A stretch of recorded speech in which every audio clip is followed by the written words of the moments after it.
ఏలూరు జిల్లా చింతలపూడి నియోజకవర్గంలోని లింగపాలెం మండలం తోచలకరాయుడు పాలెంలో ఎస్సీ కాలనీలో సచివాలయం నిర్మాణం కోసం గతంలో త్రవ్విన భారీ గోతి గ్రామస్తులకు సమస్యగా మారింది.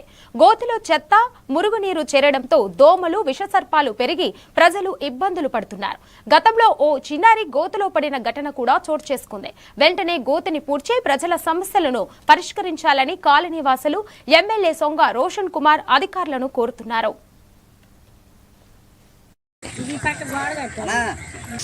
ఏలూరు జిల్లా లింగపాలెం మండలం తోచలకరాయుడుపాలెం గ్రామం అండి మాది. నా పేరు లక్ష్మణ రాజారావు.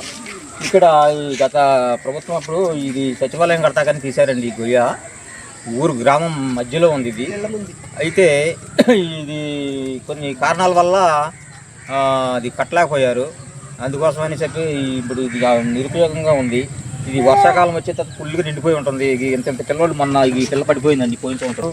తర్వాత మండలవారు ఎమ్మెల్యే గారికి మా వందనాలండి. మేము గ్రామం తరఫు నుంచి కోరుకున్నామండి. దీన్ని తొందరగా పూర్తిస్తారని మా మనవి. త్వరగా పూర్తియండి సార్. మీకు నమస్కారం అండి. మేము ఈ స్మెల్లకి, ఈ వాసనకి, ఈ దోమలకి, పాములకి, పిల్లల పాములు కూడా వస్తుంది సార్. మేము భరించలేకపోతున్నాం ఈ వాసనకి.